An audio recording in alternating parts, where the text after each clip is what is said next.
In Jujutsu Kaisen, every curse technique has its own utility. While some of them are simply very strong in combat, a lot of them will simply be useful in general. And some of the worst curse techniques in the series could be some of the most useful ones in real life. In today's video, we're going to be talking about the best curse techniques in real life. If you enjoyed this, don't forget to leave a like and subscribe, but only if you enjoy. And if you're looking for any sort of anime clothing, accessories or more for a good price and good quality, look no further than Anime Express. They have merch from different series. Of course, there's Jujutsu Kaisen, but you also have Dragon Ball, Bleach, Naruto, One Piece, Attack on Titan, and more. For example, this sukuna compression shirt, look how cool and comfortable it looks, or even this Akatsuki bonnet. If you're interested in any of it, look at the link in my description. And by using the code GodlyOmen10, you can have 10% off on anything you buy. Hope you enjoy it, and thanks to Anime Express for sponsoring this video. And now, without further ado, let's get into it. Now, of course, I gotta start with my favorite curse technique, which is sky manipulation. This gives you the ability to turn the sky into a tangible surface, basically allowing you to distort space, which grants you the ability to fly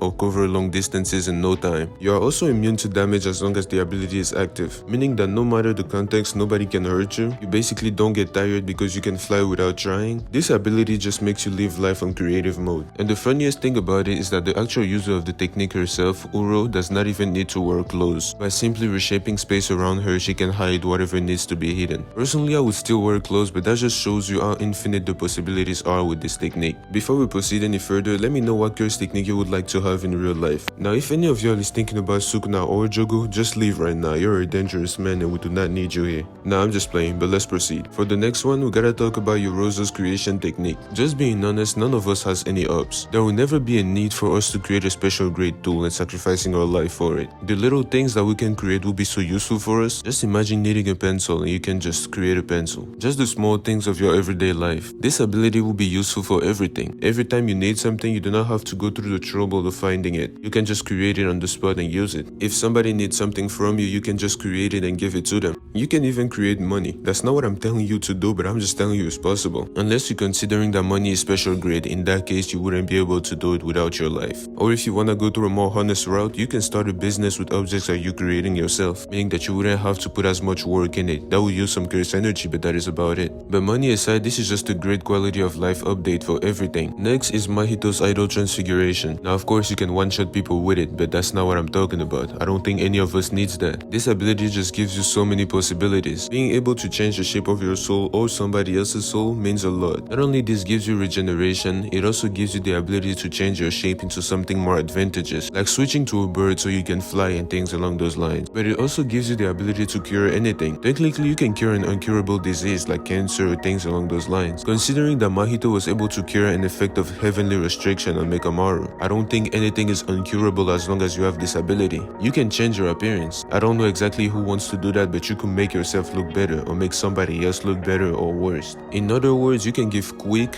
painless, and natural surgeries to yourself or to anybody. Even somebody wants to lose weight, you can help with that. In the hands of a bad person, idol transfiguration would be the worst thing ever. But in the hands of a good person, that could be the best thing to ever exist. And even though I personally prefer sky manipulation, this is objectively the better one. Like, just imagine restoring your friend's hairline, or making your hair or somebody else's hair grow faster. There's just too many options and I can't even name all of them. Until now, I've been naming some of the obvious ones, but one of the best curse techniques to have IRL would be Haruta's miracle curse technique. With this, of course you will be a normal person, but if something was to happen to you and you were to die, this would just save your life. Let's say you get robbed by somebody and then you get shot. Something might happen making the person miss the shot. And if you're somebody that isn't looking for trouble, you will have the time to refill all of your miracles. You would never run out because you would never be in too many situations where they need to save you. It's not every day that you get a major injury or something that will end your life, meaning that those things would always save you and always come back in time to save you once again. Now, if you're the craziest troublemaker, you might use up all of the miracles and still die, but at this point it's just your fault. Next one on the list is obviously going to be Limitless. And before somebody says that Limitless is trash without 6 eyes, that is just not true.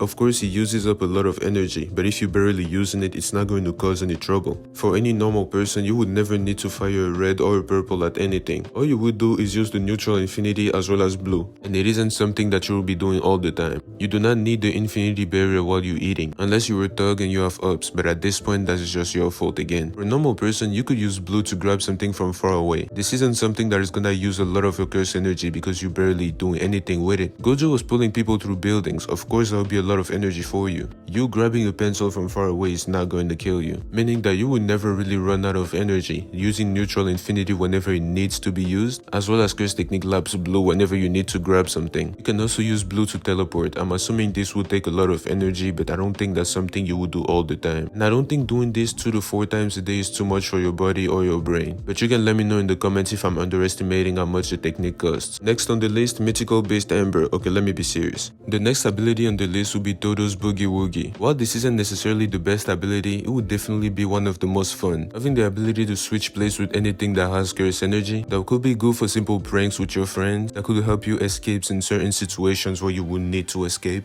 or just help you cover a certain distance by simply switching place with a rock and build with your curse energy. I really don't have much to say about this curse technique, aside from the fact that it is fun and it can help you get out of sticky situations. Mei's technique, Blackbird Manipulation, could also be really cool. You have the ability to send your birds at multiple places at the same time, allowing you to see or even broadcast multiple places at once. This makes it easier to find something you lost. Let's say you're trying to find somebody for something important, it is way easier to look for them. There are other curse techniques like Bombaye or Projection Sorcery, but those are techniques that are simply more useful in terms of combat, and while they can have other utilities on the sides, it isn't really much compared to the ones I stated before. Let me know if you think I missed an important curse technique, as well as what you think about the list. You can also go ahead and tell me which one you would choose if you could have one in real life. Don't forget to leave a like if you enjoyed the video, and let's try to get this video to 200 likes or a video you would like to suggest down below. You can also subscribe to my channel, but only if you enjoy the content that I put out. Don't forget to check out Anime Express in my description if you're interested in any sort of anime clothing, and use code GodlyOmen10 for 10% off. I appreciate you all for making it to the end. Thanks for watching, and I will see you all next time.